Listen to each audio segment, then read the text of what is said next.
That wasn't the plan.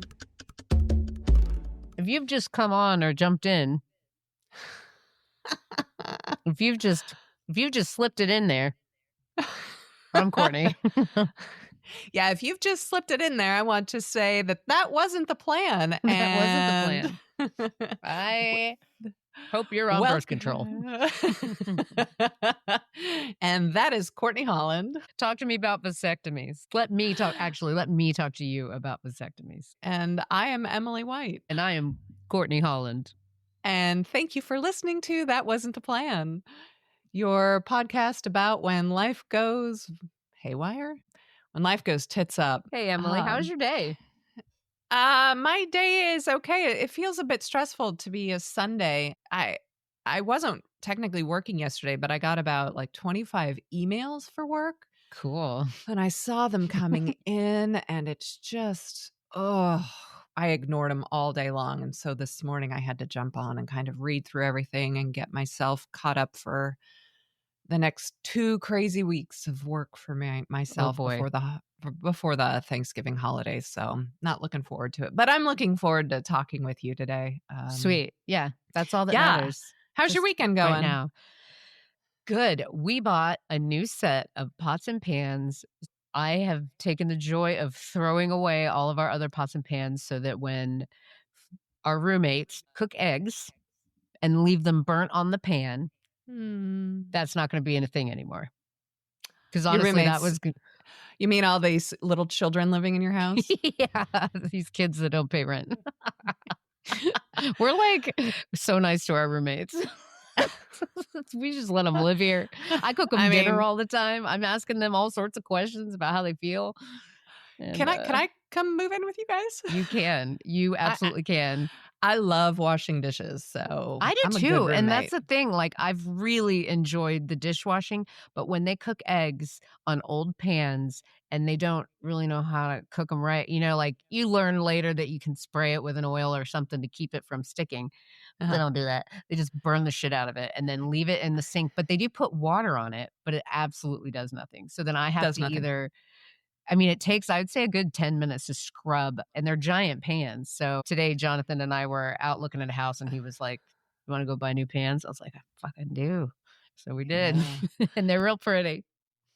When you are finished cooking the eggs, it develops that egg jerky layer. I like to call it the egg jerky because it's that dried, thin, crispy egg. Yeah. It's not the dried, hard, crispy. It's soggy. It's like nothing I've ever seen. That's not true. That's dramatic. Hey, can you hang on a second? Sacagawea needs out of the room. Oh, bye, Sacagawea, mi amor. I know. I started talking, and she's like, "Peace out, bitch." She's like, "Shush. I do not want to listen to your voice for an hour." See, Paolo's in here, and he's tucked in the bed now because I was moving around a bunch, and he was like, All right, I just let her out. Knowing her, within 5 minutes, she's going to want back in. So, of course, knowing her, knowing cats. Knowing cats. That tracks. Yeah. Well, hey, guess what we're going to talk about today? I've got some questions for you. And if you're comfortable. I gotta stop eating jelly beans. Sorry. That's cool. I know you've mentioned it in the past on our few episodes, but is it okay that I call you an alcoholic? Is that that I can say you're an alcoholic, or what's the preferred nomenclature for that? Oh my gosh, there's so many different things, and I honestly, my drug of choice is more. So I apply to all groups. Addict works too. Alcoholic. All right. How long have you been sober? If you just want to, piece of shit. Just call me trash. Here comes old trash bin. So it's 13 years. 13 years. Oh my God. 13 years sober. That's like 84 dog years and 4,280 hangovers you've successfully avoided. Do you remember what your last hangover felt like? Like, yes. Or has your body blocked that trauma? No, I revisit that. Oh. There's one morning in particular, it was close to the end. It wasn't the actual end, but I woke up in my apartment. I'm on an air mattress there. The night before, my sister and my brother-in-law had left my niece with me, and I was drunk. I was hammered. How old They was didn't she at know the it. time? She was 3, Oh, and boy. I have I have oh my gosh, I've got photographs of us because I kept putting this is so cringy and just makes me wanna die inside. I kept putting on sad songs that made me cry, and I would, like, see how she reacted to them, and I was like, "This is a sad song," and she'd be like, "This is yeah, this makes me heartbroken." Oh my god, I was just, like, feeling so sorry for myself. But, I mean, nothing really bad, but then my sister and Bill came and picked her up. I think I was blacked out at the time because I don't remember them coming to get her, and I woke up the next morning thinking, "They're gonna call me, and they're gonna completely take me out of their life." Like, to And did they? babysit? No. My sister was not that's what they sent me my sister sent me a text message and was like, "Would you come over for dinner tonight?" And I was like, "Here we go. They're gonna tell me they don't want me in Sailor's life," which all of these things appropriate. But that feeling, waking up, that shame, that, my gosh, panic, just doom, no joy, nothing, no hope. That's how it felt to wake up. So it's like those are the moments that I got to keep close because, no matter like if I relapse, there's going to be a moment where I'm sober enough to have to go get a drink. So there's going to be that period of time before I can get that drink in my body that I will like have full understanding of the damage. It's miserable. And I mean, I lived like that for a very long time. Was that kinda one of your final wake-up calls to say, I need to get into rehab or I Oh need no. help? No, not even quite No, there yet? my wake up call had happened years before. Oh, what Like, was that? gosh, I mean, I was in LA when I really started to know that I was an alcoholic and an addict. I mean, I think I knew there was something up with me long before I took a drink or a drug, but I remember the period of time where I was starting to be like, wow, yeah, this is definitely alcoholism. This is definitely addiction. And it helped that I had gone to an Al-Anon meeting Mm. because my partner was, a drug addict, and as I'm there and listening to the stories and reading the handouts, I'm like, "Oh gosh, I hope my family doesn't ever come to one of these because 'cause they're gonna think that I'm, an addict," which then I was like, "Uh-oh," you know? But I am. But I am. I mean, I used to like to make the joke, I'm not an alcoholic. Alcoholics go to meetings. God. Ugh. Yeah. So obnoxious. But yeah, I mean, there were so many times where I woke up and I was like, "I'm done. I'm done." And I was never done. And so the way I got sober was I just woke up, went to do the first right thing, which was brush my teeth. And then I went to a meeting, and then I went to my job and begged them to change my schedule so I could go to meetings. And then I went to a meeting, and then I went home and went to bed. And I never was like, "This is it. This is it." Because that was my sign that it wasn't going to be it, I Right, guess. right. You've mentioned in the past that you totaled your car. I think that was in Los Angeles, is that Yes, it right? was. Your little black car, Um, and were you drunk yeah. at the time? Oh, yeah. Oh, yeah. Yeah. Oh, yeah. And this is actually me. So, the Was car that another was wake-up call? I mean, it was just par for the Or were you course. just think Yeah, I knew what was happening. okay. I wasn't like, "Oh," it was no one like, I was blaming no one, like, I knew that I had a problem, and I had been going to meetings, and then I was using meetings as an excuse to go get drunk, and then I was using so I had told my job that day, I was like I mean, it was like 11 o'clock. I was like, "Hey, I gotta go to a meeting. I really gotta go to a meeting." And they're like, "Oh, yeah, okay." I was like, "I'm so sorry, but I have to leave." So I left, got my car, went to Trader Joe's, bought a big bottle of vodka because so I've got my vodka, I'm driving up the windy Hollywood Hills road, and I was drunk, hit a curb hard enough that it bent my axle. So the Oh. car, because it was old and the foundation of it was just rusted, so that totaled it.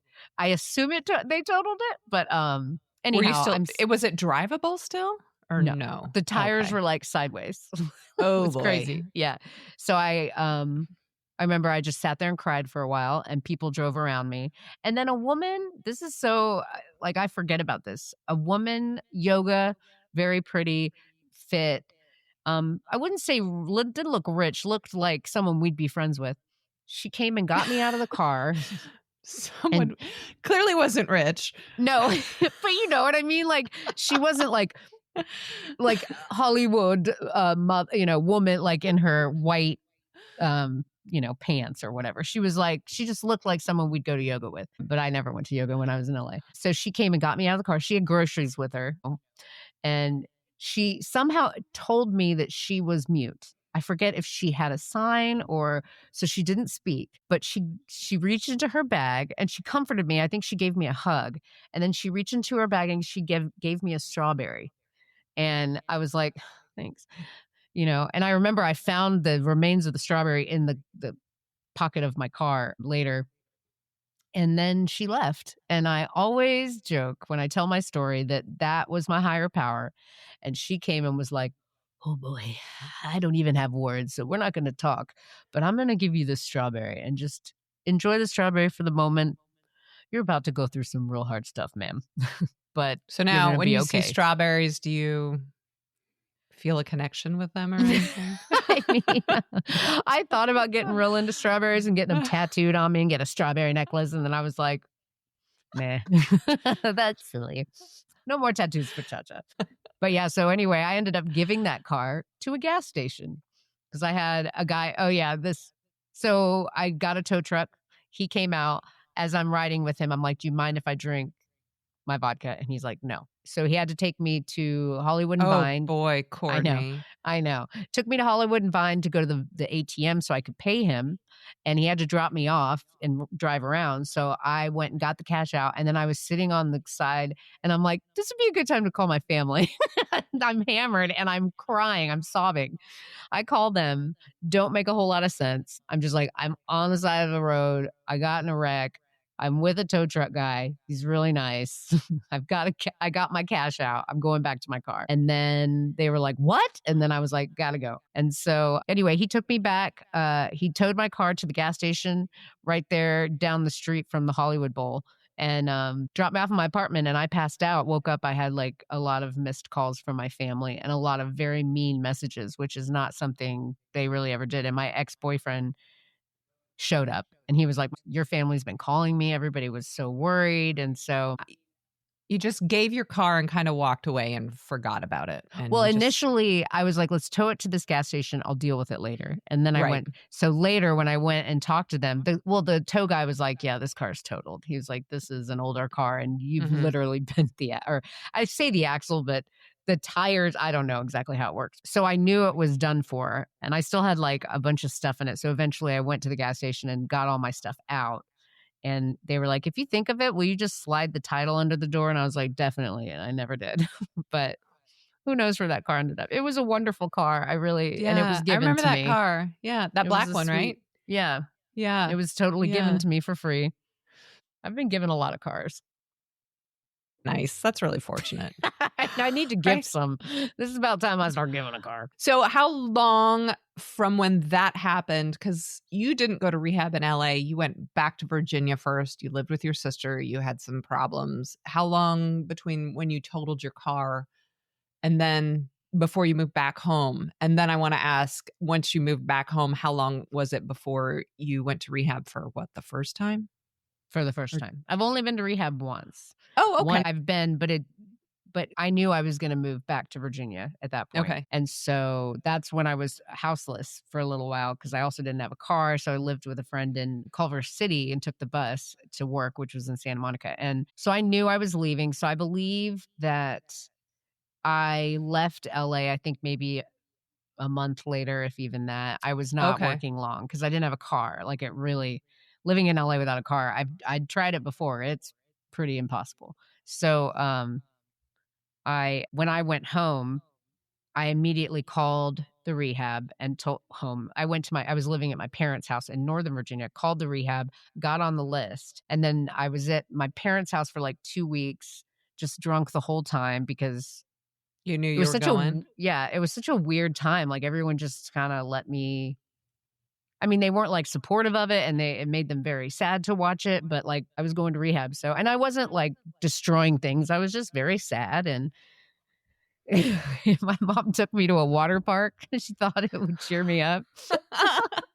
But Oh, also that's and I so was sweet. I know, just sit in the lazy river, and I was hammered when we went there, and then she also would make me put on that, like, permanent lipstick, the old Uh-huh. school permanent lipstick, The always. stuff that was, like, green and then turned Mhm. red or No, no, it was just, like, you get it over the counter like, she's been wearing it for years, so Oh. I'd be wearing, like, my sweatpants and hadn't showered in days, but I'd have, like, bright lips, and my sister would be like, "Mom made you put lipstick on, didn't she?" I'm like, "Uh-huh." She thinks it's gonna it's a facade. It She's got sure lipstick on, so is. she's doing okay. But I I think know. eventually my folks were like, "Oh boy, this is getting dark." So my sister brought me back to Blacksburg because that's where the rehab was. And so I Oh, think I okay. was at her house for maybe another week. So total, I think it was about 2 months before I checked into Yeah. rehab. And, quick question, was it alcohol and drugs that you were Oh yeah. abusing? Oh yeah. What It kind of was what everything. when did you start when was your first drink? And when was the first time you ever tried drugs? Ooh, first drink was I was 9 years old. This is funny. And I don't know if you've seen the movie Poltergeist, but in the Sure movie have. Poltergeist, yeah, the dad is very stressed out because of all the poltergeists in the house, and he's I in would his be. bedroom. I know, me too. And he's drinking tequila. You remember the part where he drinks the worm and then he kind of turns into a worm? Anyway, No. um, but there's just a moment where like he's so stressed out and then he drinks. So I wanted to emulate that moment. And at my parents, at our house, there was a giant plastic vodka on the top of the fridge. My folks were not liquor drinkers at all. This was like leftover from a party. So I remember I got it down, I took it out, and I'm like, "Guh, guh, guh," and I was like, "Wah!" Like screaming, spitting, like how terrifying, right? Like I had I no love that it was idea. vodka, I your know, first straight up one. vodka. And I was Blech. like, so I didn't get drunk. I didn't, it just, it scared the shit out of me. I was like, holy smokes. It was my first time to use something to cope with feelings. It didn't work because it scared my pants off, but later on, Maybe that's what its intention was. yeah. Can you Like, in imagine? Like, retrospect, being like, "Nope, you should have listened to it the first time." uh huh. Right? I My higher know. power is like, If yeah. life's going to be hard enough. Don't bring the booze into it because God, the if only we alcohol, listened to those little right? lessons. Right. That small, soft voice, small, still Yep. voice. But that was my first time using alcohol. My first time with drugs was in high school, and I smoked a joint with two other people, and I felt nothing. Okay. Pot never really clicked with Affected me you. because it gave me panic attacks. It made me sit and be like, oh my God, I'm so chill. And inside, I'm like, I'm dying now. And so is You're everybody I love. clawing at Like, the walls on the exactly. inside. And yeah, it was miserable. I hate it. I alone, I could smoke pot, but like for the most part, I never really enjoyed it. Socially, yeah, it's hard for me socially. It Yeah. same thing. Just makes me really anxious and I wanna get out of the room. But I Yeah. if I'm alone, it's okay, but it's yeah, pot's weird. Yeah. It doesn't Did do it. you drink a lot in high school and college or, like, part of the party No. scene or no, not Mm-mm. at all? Okay. I drank in high school for sure.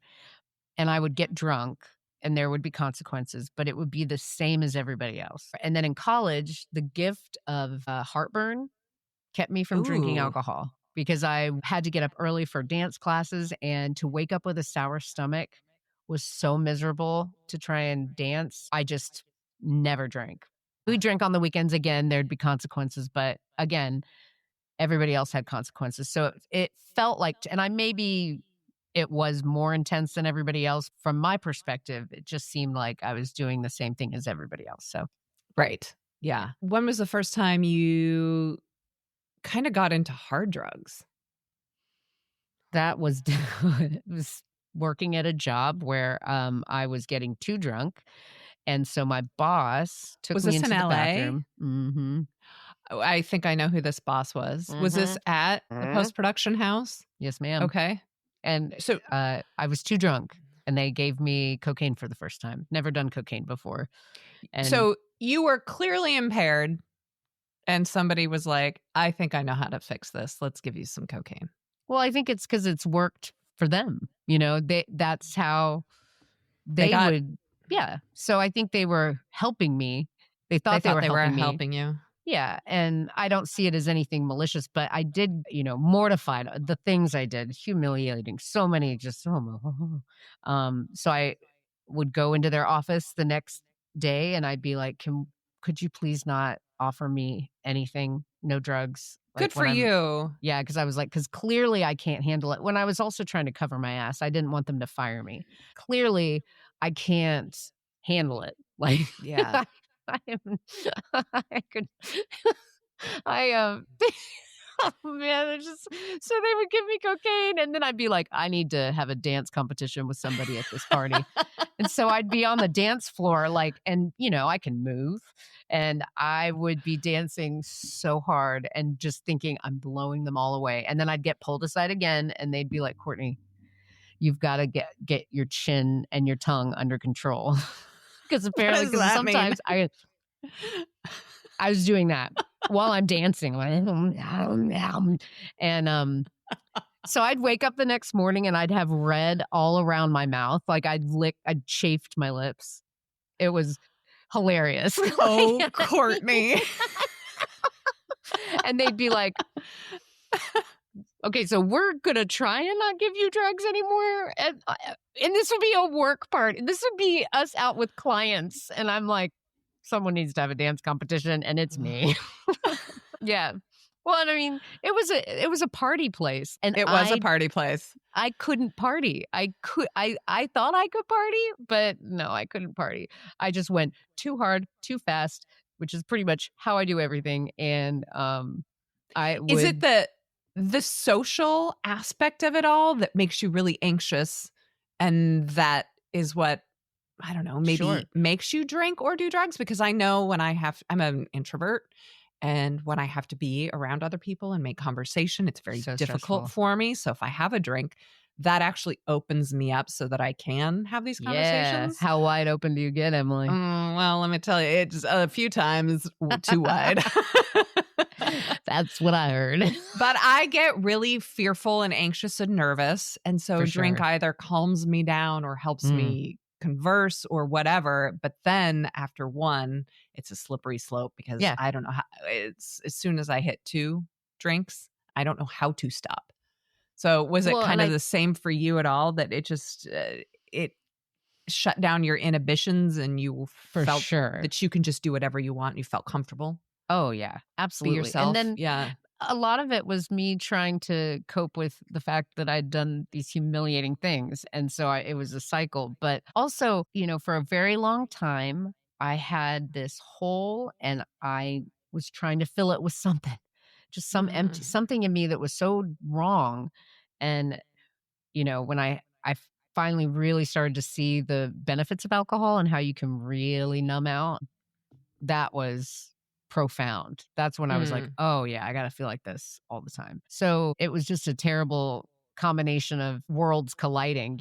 I moved to LA, not the greatest place if you have the addict, or the addict gene, and then I got depressed, and then things got hard, and then I got embarrassed, and then I missed my family. It was the perfect storm of I didn't even think about not drinking. It was just like, when am I drinking? Because everybody drank. And so in my head at the time, I still thought, I'm still just like everybody else. I'm just super depressed. Yeah. So was it a wake up thing? Like, wake up, I need a drink? Or did you get your day going first and then maybe around lunch? Or how was that for you? In the beginning, it was always at night party. It slowly started to creep into day drinking. And I mean, it was a very like slow process. And then I'd go through periods where I would drink in the morning, have to drink all day. And then I stop and then I drink normally.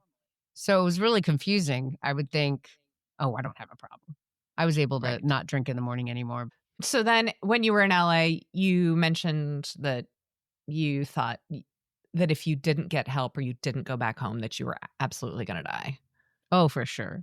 And I believe I was taking the easy way out in my head.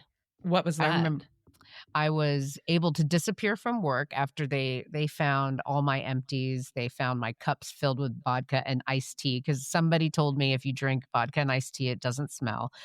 It's not true to everyone out there. So don't try it. Or you It can, but you're going to smell doesn't like booze. sound very tasty. And it wasn't. And it didn't matter. Like I drank all the disgusting things to get the buzz. So in order to save face, when my boss called me and was like, "We're so worried about you, Courtney," I was like, "I'm going to rehab." And my sister had been trying to plant that seed for a long time. She kept saying, Courtney, there is a rehab near me and it's cheap. You could pay for it yourself. You could stay with me until they let you in. It would give you a break. You'd be able to dry out, all that. And I was like, I was slowly warming up to that. And then when that happened with work, I was like, I'm going to rehab. And everyone was like, oh, Courtney, oh my God, good for you. And I was like, thank you. I'm going. I make light of my feelings, but I really was desperately just suicidal. I wanted to die, hated myself. And I Yeah. just thought, okay, I'll go to rehab. And plus, I get to kind of just like not have to go back to work every day and see these people that are witnessing me just totally set my life ablaze. And I remember I was on the plane and I was like, I'm going to get sober and I'm going to be like really tan and I'm going to get strong. I'm going to go to yoga and I'm going to get really centered. And then I'm going to come back and people are going to be like, oh my God, you Come did back it. out to LA. Oh, yeah. I go You back to my had in job. you had intention to come back. Oh, yeah. Well, my job was like, come back. We want you back. And I was like, I'll be here, So it was I a was like 30 days. 30-day program? Oh, yeah. So what was And it like walking into the rehab center your first time? When you walked in and they closed the door behind you and you had to stay for 30 oh, days. that was What was so that? it was pretty it was rough. I was the only female in there and I didn't know this at the time, but the majority of people that go there are court ordered. They're sent there from prison. So a lot of people that are trying to get their kids back are sent there. They've been in prison and then they go to new life right before they get released. So I was the only female at the time, and interesting enough, there was no females working that day. And then we had two guys that came in to speak to us, and they were also not female. So a lot of males, and they Did were that make also you feel a little nervous or for sure. fearful? For sure. Okay. Because when I went to bed, because it's like a house. It looks like a little house and it's Oh. got like a lot of bedrooms. Yeah, it just looks like a house. It doesn't look like a Did did hospital or anything. did you have a lock on your door? I did, but you're not allowed to use them because they do night checks. So every half an hour, a man would just come into my room, and I'd be like, and he was a local pastor. He was a volunteer, but it was. I remember thinking, um, no one's going to be shocked if I leave here early. No one will blame me if I can't hack it. Like, this is wild. I can't possibly. But I remember thinking, okay, we're just going to go to bed. And I remember the serenity prayers written on everything. So I tried to like use that and it didn't I had no connection to it yet. So I S- I stayed though. You stayed for the 30 days. I stayed for the 30 days and I gained a lot of weight. Because they feed you, which is amazing. You get fed. We cook the meals and we clean the house and we do all the chores and all of that. And I think I gained like 15 pounds in 30 days, which is a lot. it's, I don't even know if it's humanly possible, but nothing fit me anymore when I left. And we went to meetings. I was told to get a sponsor. We had process meetings. Honestly, at the time, the woman that ran it was phenomenal at what she did. She was really better geared towards men out of prison because she was Okay. really mean and intense. And turns out that's what I needed. I needed tough love, but I didn't know it at the time. Yeah. So, I dried out and I was as honest as I could be at that point in my life. And so I thought I was really in it. Yeah. Maybe. Maybe. And 2 days after I got out, I drank and I was with my sister and I told her I drank and she was like, don't tell your sponsor. I was like, I'm not gonna. I know. Mhm. So we were both thinking like,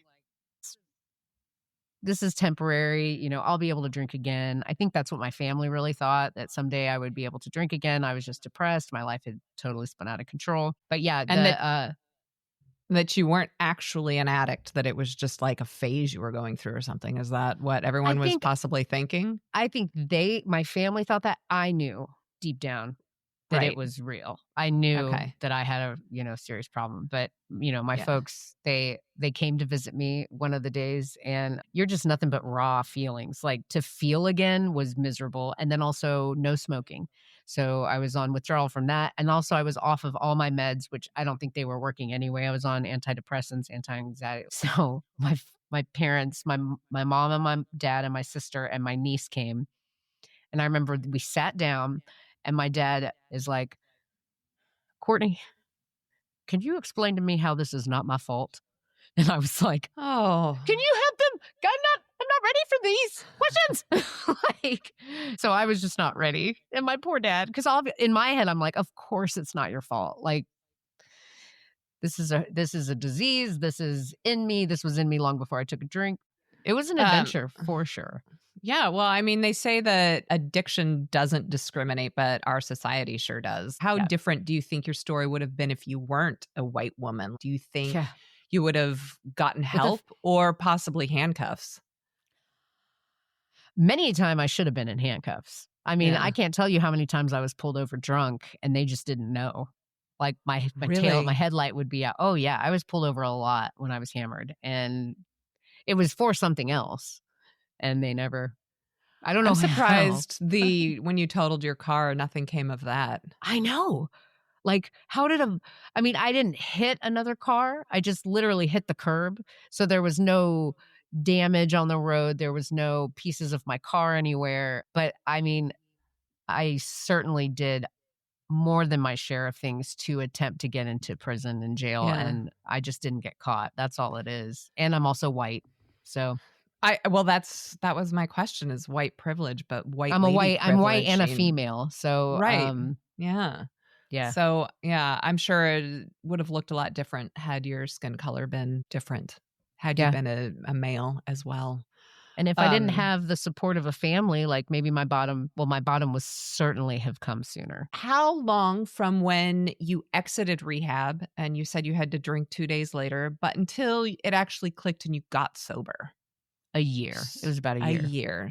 Yeah, it was easy not to drink when I was being watched, but the trouble is Mm, I was an isolating drinker. I'm also an introvert, and I wanted nothing more than to hide, sneak. That's kind of like that's the good stuff. So, and then the savior for me that I didn't go back out to LA because my boyfriend was like, I'll buy you your ticket. Come on, get back, take a cab to the airport. Let's because I had gained weight and my vanity was I was so vain, I couldn't bear the idea of going back. And I wasn't just like pleasantly plump. Like I looked like I was the way I felt was now on the outside.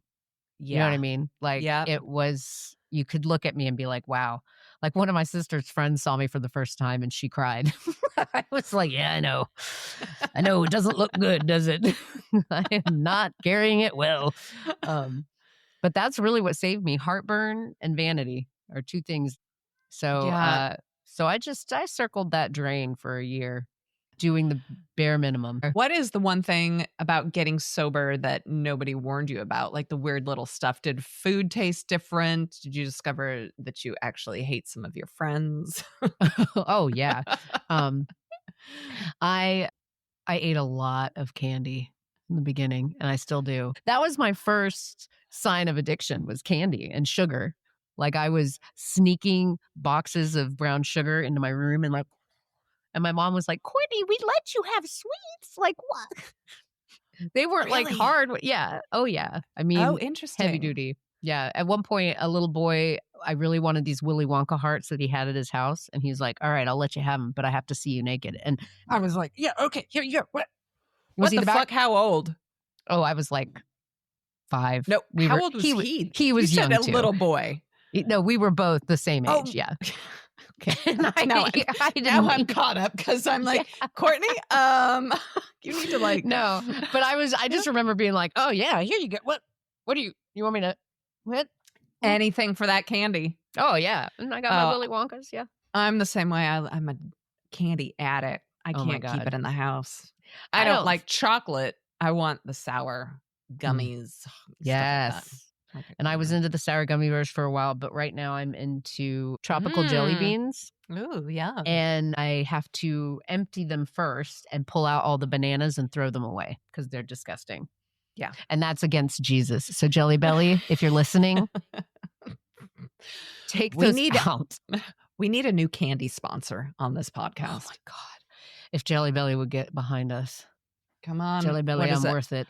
Who's Oh, the Haribo. Haribo's good too. Haribo? But only the Mm. sour gums. I don't like. Yeah, I like the sours too. Oh, Yeah. yeah. So good. I like But the yeah, all natural food coloring and flavored because that fake stuff is not good for my cancer. oh, Like gotta the bring up your cancer. red number I'm just 40. kidding. I know. Every episode talk about my cancer. No. By Get the way, over I it. had cancer. Get over it. Get a, Get a room with your cancer. Oh no, that's awful. so it was sugar and stuff that you That getting sober, you started eating a lot more of that or was no, that I did that my whole life. So Okay. I sidetracked myself. So I did too. Sex and dating. But I did not do any of those things for 4 years. And not because I was like, I resist. I resist. At first, just not interested. And then when I got interested, I also learned rejection for the first time. That was really Oh. painful. Because somehow I've been blessed in my life. The 3 big relationships I've been in were men that loved or people that loved me as much as I loved them. There was never a question. And so I guess I kind of thought, if I like someone, they're going to like me too. And that's how it works. It's Yeah. not. No. So that was really hard trying to date. And the first time I had sex sober was not the best. But I had been sober for long enough. I think that I'd been doing so many things already sober, like it wasn't horrible, but sitting across from a stranger trying to have a meal and interacting with them was hell. Fuck that shit. Really? Fuck it. Oh my God, it was awful. It just felt awful Because and small exhausting. talk and yeah. Yes. So it Oh was my better. It was God. easier for you to be around people that you knew. So you didn't have to. It was easier for me to be alone. That is that's my Okay. true love. Being alone. And look at you now in a house with 6 other people. Wonderful. You have Dynamic. made leaps and strides, my friend. I don't want to brag. Leaps and but strides. I am going insane. But yeah, that was the hardest. Those were some of the hardest things. Yeah. If there's a drunk sure. story that people find hilarious, but actually makes you cringe, what is that? Oh God. I guess it would be when this was early with flip phones and I had gone out to Musha with folks that we work with and a fella showed up and I was like, I like him. And then I blacked out at that restaurant. And so I woke up the next morning and I'm assuming I'm in his room because I'm in bed with him, but it looks very lady-ish, very white, like very, yeah. It just, I was like, oh, he's softly. Okay. But that's okay. Hey. So it turns out that night, another girl I worked with and him were trying to have a threesome with me. And she came and was dancing with me on the dance floor and was kissing me. And I'm sure I was kissing her back. I'm not trying to put it all on her at all. But I was told she initiated, and I was like, okay. So people were taking pictures of us making out on the dance floor. And I know in this day and age, it sounds like, yeah, so. But at that time, for me, that was crazy. And so these people had these pictures of me on their phone making out. And then the 3 of us went back to her house and they did their darndest to have a threesome with me. And I was just, I was no longer on this earth. And so eventually we went to bed, him and she slept in another room. So we were in her room. So that's why I woke up and was like, I mean, people thought that was hilarious. And just the fact that people had photographs of me blacked out drunk on their phones. Well, if somebody's listening to this right now and they think that they're at rock bottom, maybe they're like in their car in a parking lot or driving to work, what is the most honest thing you can tell them about your journey? Oh gosh, it is not not easy. It is not easy, but it's so worth it.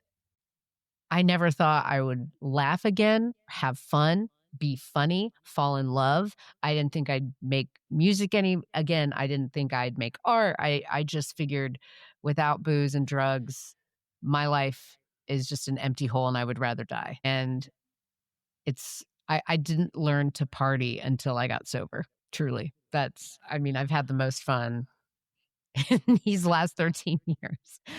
There's definitely hard stuff, but it is by And you far the most profound thing I've ever Oh, done. I love that. And you're fine around alcohol now, or do you have moments where you wake up or is a certain time of day or you're around certain people or in a particular situation where you really wanna drink?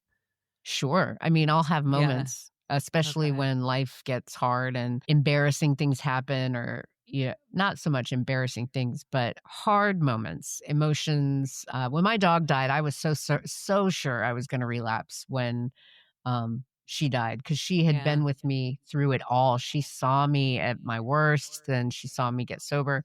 But I mean, it hurt like hell, but I survived. I went to a meeting. And that's the cool thing about finding a community of people. So you can watch them go through things, and that teaches you how to experience life without using drugs or alcohol. One of my dear friends, her boyfriend killed himself in front of her, and she stayed sober. One of my friend's son killed himself. I mean, she's still sober. People caring for their parents, I mean, everything, everything. They've been through it all, and I've been just blessed to be surrounded by people who taught me how to survive immeasurable pain without having to numb out. and these are So all people that you've met through AA? through AA, yeah. Yeah, But there's so many different communities. right, There are so many ways for people to get sober. There right, are just so many cool opportunities. It doesn't sound cool when you're still out there drinking and using drugs. It doesn't sound yeah, cool, but man, there is yeah. help out there for So, sure. I wanna ask you, what is the worst thing you've ever done, drunk Oh or my not god. drunk? Ooh, This is your question, by the it way. is my question. Oh boy. Uh One of the things that sticks out, well, I stole money, period, throughout my drinking and using. But when I was living with my sister, stole, I think it was like $8 out of my niece's piggy bank Oh, to buy booze.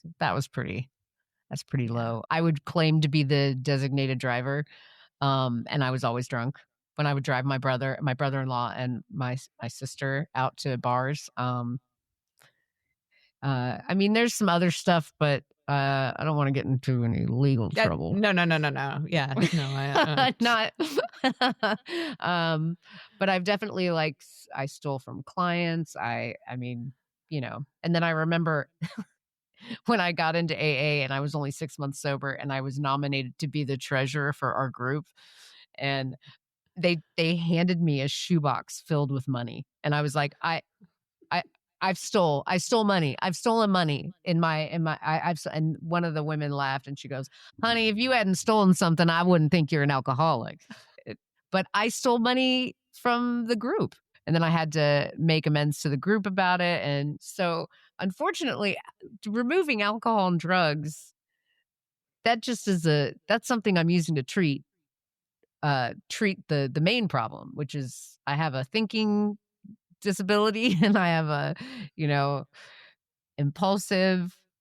So unfortunately, I thought I was going to get sober and be honest to Abe. I was going to have no heartburn. My dad and I's relationship would be completely fixed. I'd be amazing with finances.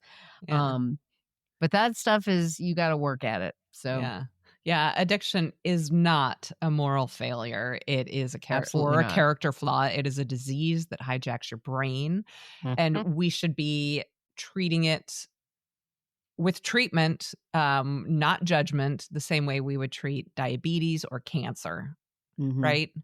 I agree. It is a hard thing to do, though. And Yeah, what's neat is I now work at the rehab that I went to, New Life.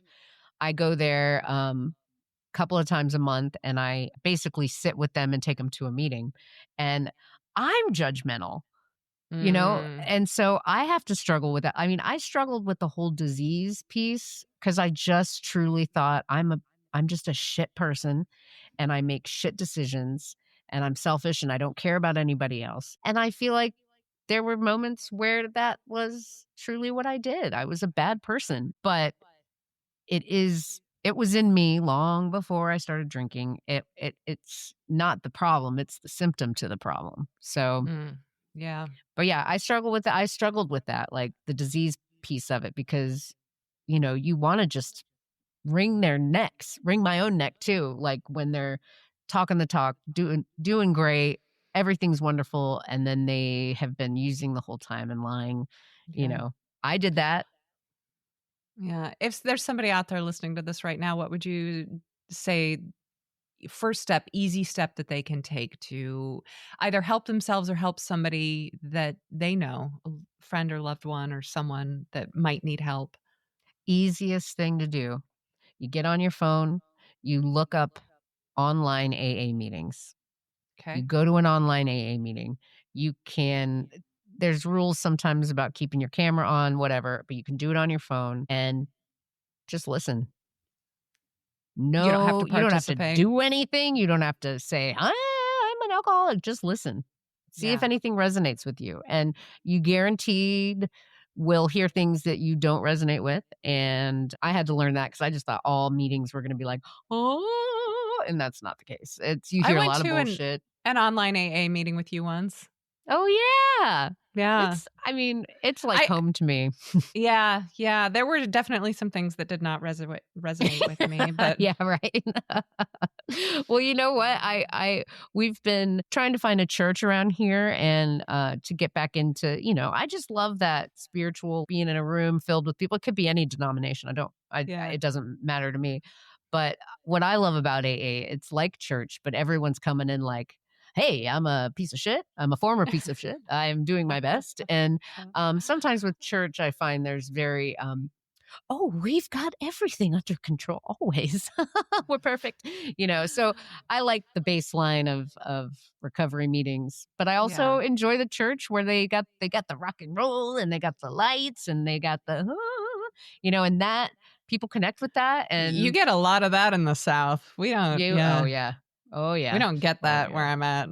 I think you might. You should go to a local Actually, church. probably. No, thank you. There are churches that the money they spend on the performative piece of it, like Yeah. in this church, they were like, "Oh, and after this sermon, we're gonna have 4 baptisms," and I'm so excited. And I was like, "Oh wow, I wonder if they do that down the hall at something." No, the wooden wall opens up and there's a pool and there's people in it getting baptized right there in the wall.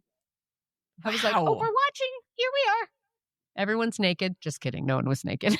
They Darn were it. all I fully would go to clothed. I church if everyone was know. naked. They all had shirts on, but no pants. I was like, "Whoa, you just." They're just out there porky pigging it. They they're totally just like, "It's pretty cold in there, huh, guys?" Ay, ay, ay. But yeah, so just see if you hear anything at a especially online. You can go to different ones and you might hear one person that says Yeah. something. So then you can message them and be like, "Hey, I'm questioning whether or not I need to be here. Do you think I could chat with you?" And Yeah. that's just go and listen. You Yeah. don't need to communicate with anybody. So, before we did this episode, I did have to look up some resources for people, and Yeah. I Oh, great. feel like we need to share what I found, and please let me know what else you can think of. But online, again, like you just mentioned, the AA online, was that Hmm. correct? Yeah. Yeah. There's if you just type in AA Mhm. into the apps on your Mhm. phone, AA meeting, it has 2 chairs on it. It's blue. That pops up and that you can download that and it's not going to be like, "Are you an alcoholic?" It doesn't, you can just Okay. download it and then you'll be able to look up any meeting anywhere Yeah. and S online is helpful. Okay. So Yeah, and I found a Reddit community. It's r/stop drinking. excellent. I'm not really a Reddit user, so those who are, you'll probably know what that means and how to get into that, but it's r/stop drinking. Another one is the 988 Suicide and Crisis Lifeline. You can Hell either yeah. call or text 988. They're available 24/7. Yep. And then there's the SAMHSA National Helpline at Mhm. 1-800-662-4357. It is free, confidential, 24/7 treatment referral service. So great. And then there's a crisis text line. You can text home to 741-741. Again, text home, HOME, to 741-741. I like And that. like you mentioned, Courtney mentioned AA meetings at AA.org or meeting guide app for local meetings. You can go to Smart Recovery, which is Mhm. smartrecovery.org. That's science-based addiction recovery. Mhm. And then there's Al-Anon and Alateen at al-anon.org. That's for families and friends of alcoholics. And are all these basically if somebody's suffering from drug addiction too, they can go to these, or do you know of Absolutely. any different? Well, Narcotics Anonymous Right, is okay. also a community of, but again, there's just endless communities. Yeah. So it doesn't. I know people kind of get caught up in the wordage nowadays. Like I know a lot of folks like substance use disorder is a way people have been identifying themselves at meetings. So you don't have to say you're an alcoholic. You don't have to say anything. But there are, and like Smart Recovery, I know a lot of folks that went through Smart Recovery. All of those, I've called that hotline, the suicide hotline. They are all people are just looking to help. So the most important thing I think for anyone who's sitting in misery right now is just go and listen. Open Yeah. your ears, Yeah. And you can always reach out to us too, because Absolutely. we check our socials. Our Instagram handle is that wasn't the plan _podcast. You can always email us at that Mhm. wasn't the plan pod@gmail.com, or you can find us online at thatwasn'ttheplan.com. Um, And I'm and happy to answer any questions anyone might have. yeah, Please reach out. I'm happy to help in yeah, any way. So please yeah. utilize me. Courtney's open Use for me. business. That's actually my voice. My voice is this. Oh crap, I can't. It's a good face too. Oh yeah. When I Oh my god. So you must know I got pulled over and I got my car impounded because I didn't have a license when they pulled me over. I was Courtney drunk at the time. Holland. This was Oh, this this was back in the days. Yeah, no, I no. thought Oh this Lord. was recent. I was I'd be like, like, "Oh, guys, it gets better, but not where are you really. going? Where are you No, I was driving drunk to work. They pulled me over. I didn't have a license, so they looked me up in the Virginia, and Virginia was like, she's never had a license with us. So they impounded my car. Long story short, in order to get my car out of impoundment, I had to get a license. And so I had to take a cab to the DMV and I had to take a test and I had to get my picture taken. And it was like at 9 in the morning. And when I woke up, I was like, well, I don't have to drive, so I'll drink. So I was drunk at the DMV doing my driving test, also getting my photo taken, hammered. what the fuck?" No one So, picked up and on sadly, it? I lost that license. Nope. But it's a picture of me and I just look drunk. This world is so crazy. Oh my god. Yeah, awful. Yeah, And I yeah, was crying about all this. Like I laugh about them now because it's funny, but in the moment, I was desperately just, yeah. hated myself. But you gotta laugh. You got You I gotta laugh. well, honestly, that's the only way to get through life It really is. It is is to the laugh at best yourself. way. Oh, yeah. Yeah, Yeah. humor is so important when One you're hundo. when shit goes sideways and that wasn't the plan. Yeah, it Yeah. certainly wasn't the plan for me to be an alcoholic and an addict. Yeah. However, the plan that I had would have pales in comparison to the life I'm living now. Mm, So, my plan was to continue to drink and use until I died. And I was like, yeah, that's what yeah. I want. That's gonna be Yeah. good.